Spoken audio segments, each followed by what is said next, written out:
Hello nursing students, तो कैसे आप सब लोग। आज की इस वीडियो में हम बात करेंगे टॉप 3 ऐसी वैकेंसी जो नवंबर के अंदर फ़िलहाल स्टूडेंट्स के लिए निकली हुई है, जिनके अंदर स्टूडेंट्स आप सभी अप्लाई कर सकते हैं।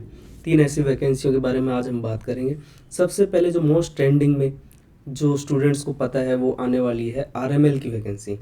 अभी तक इसके फॉर्म स्टार्ट्स नहीं हुए पर आरएमएल की वैकेंसी आएगी। टोटल 422 पोस्ट के ऊपर ये वैकेंसी आएगी। कहा जा रहा था कि इसके फॉर्म पहले वीक के अंदर नवंबर में स्टार्ट हो जाएंगे, पर अभी तक फॉर्म स्टार्ट नहीं हुए हैं। इस वैकेंसी के बारे में हम बात करते हैं। राम मनोहर लोहिया हॉस्पिटल लखनऊ की ये वैकेंसी निकली है। डायरेक्ट रिक्रूटमेंट है, 2025 का एग्ज़ाम। इसके अंदर आप देखोगे तो टोटल आपको 422 पोस्ट मिली है, जिसमें से अनरिजर्व की 169, ओबीसी की 114, एससी की 88, एसटी की 9 और ईडब्ल्यूएस की 42। अब बहुत से स्टूडेंट्स को ये लग रहा है कि ये जो वैकेंसी है ये सेंटर की वैकेंसी है, तो इसके अंदर आपको रिजर्वेशन वगैरह ये मिलेगा, पर नहीं। आरएमएल लखनऊ की जो वैकेंसी है ये प्योरली उत्तर प्रदेश शासन की निकाली हुई है। इसके अंदर उत्तर प्रदेश के स्टूडेंट्स को रिजर्वेशन मिलेगा, ना कि जो अदर स्टेट के जो स्टूडेंट्स होंगे वो सभी अनरिजर्व के अंदर काउंट होंगे।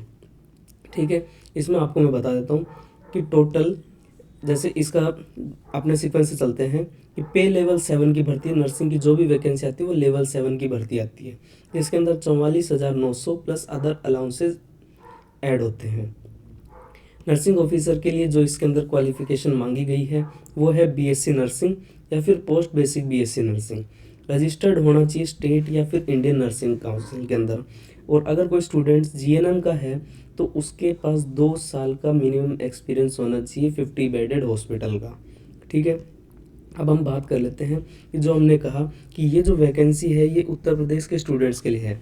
तो इसमें आप देखो जाति प्रमाण पत्र की जहाँ बात आई है वहाँ लिखा है कि अनुसूचित जाति, अनुसूचित जनजाति, अन्य पिछड़ा वर्ग, ईडब्ल्यूएस के विद्यार्थियों के लिए जाति प्रमाण पत्र उत्तर प्रदेश सरकार द्वारा निर्धारित प्रपत्र में होना चाहिए। ठीक है, उत्तर प्रदेश सरकार द्वारा। आयु सीमा में भी आप देख लो कि उत्तर प्रदेश के अनुसूचित जाति जनजाति, ना कि अदर स्टेट के।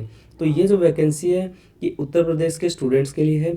इसके अंदर जो अन्य स्टेट के होंगे, देखो यहाँ लिखा हुआ है कि यह छूट केवल उत्तर प्रदेश के निवासियों के लिए अनुमेय होगा तथा अन्य राज्यों के आरक्षित वर्ग के अभ्यर्थी अनारक्षित श्रेणी यानी कि अनरिजर्व्ड के लिए पात्र होंगे। अतः अन्य राज्यों के किसी भी श्रेणी को आरक्षित श्रेणी के उम्मीदवारों के लिए यूआर के लिए ही आवेदन करें। तो वो आप सभी अनरिजर्व्ड में ही फॉर्म भरें आपका। ठीक है, ये हो गया।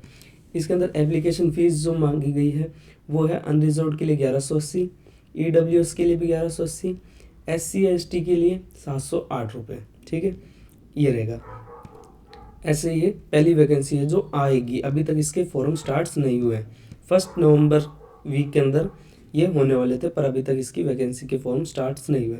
तो स्टूडेंट इसका ध्यान रखें, ये आएगी भर्ती और इसके फॉर्म ज़रूर लगाएं। दूसरी वैकेंसी जो अभी चल रही है वो है सीसीआरएच की। सीसीआरएच की जो वैकेंसी आएगी उसके अंदर, तो सीसीआरएच की वैकेंसी आपको पता हो कि आज से 2 महीने पहले सीसीआरएस की वैकेंसी आई थी, सीसीआरएस आयुर्वेद की। और ये जो वैकेंसी है ये रिसर्च होम्योपैथी की है, जिसके अंदर टोटल ही पोस्ट आई है 9। ऐसी जो वैकेंसी होती है इनमें बहुत कम पोस्ट आते हैं। ठीक है, मैं आपको इसका नोटिफिकेशन दिखा देता हूँ। इसके नोटिफिकेशन में आप जाएंगे तो आपके फॉर्म स्टार्ट हो चुके हैं 5 नवंबर से 26 नवंबर तक। 5 नवंबर से 26 नवंबर तक शाम के 6 बजे तक ये फॉर्म भरे जाएंगे। इसके अंदर स्टाफ नर्स की जो वैकेंसी है वो है 9 वैकेंसी है। ये लेवल 7 की ये पोस्ट है। 3 अनरिजर्व्ड की, 4 ओबीसी की, 1 एससी की, 1 ईडब्ल्यूएस की। इसके अंदर आपका रिजर्वेशन लागू होगा क्योंकि ये सेंटर की वैकेंसी है। 30 साल से ऊपर एज लिमिट है इसकी। 30 साल तक के ही स्टूडेंट्स इसको भर सकते हैं। जो भी अदर रिलैक्सेशन होते हैं वो एज पर गवर्नमेंट स्कीम लागू होगा। बीएससी नर्सिंग होनी चाहिए या फिर पोस्ट बेसिक बीएससी नर्सिंग होनी चाहिए। रजिस्टर्ड होना चाहिए, आरएन होना चाहिए किसी भी स्टेट इंडियन नर्सिंग काउंसिल में। और साथ के साथ 6 महीने का एक्सपीरियंस भी मांगा गया है हर स्टूडेंट से, 6 महीने का एक्सपीरियंस। इसका जो एग्ज़ाम होगा उसका पैटर्न है 70 क्वेश्चन आपके आएंगे नर्सिंग के, 20 question general awareness reasoning aptitude के, 10 क्वेश्चन आएंगे आपके कंप्यूटर के। इसकी एग्ज़ाम फॉर्म फीस है अनरिजर्व ओबीसी ईडब्ल्यू के लिए 50 रुपये, SC ST के लिए 0 रुपये नील, पर कन्वीनियंस फीस लागू होती है जो कि CCRS की वैकेंसी में भी लगी थी, जो कि 100 रुपये होती है। तो 500 + 100 600 रुपये और 0 + 100 100 रुपये लगेंगे आपके।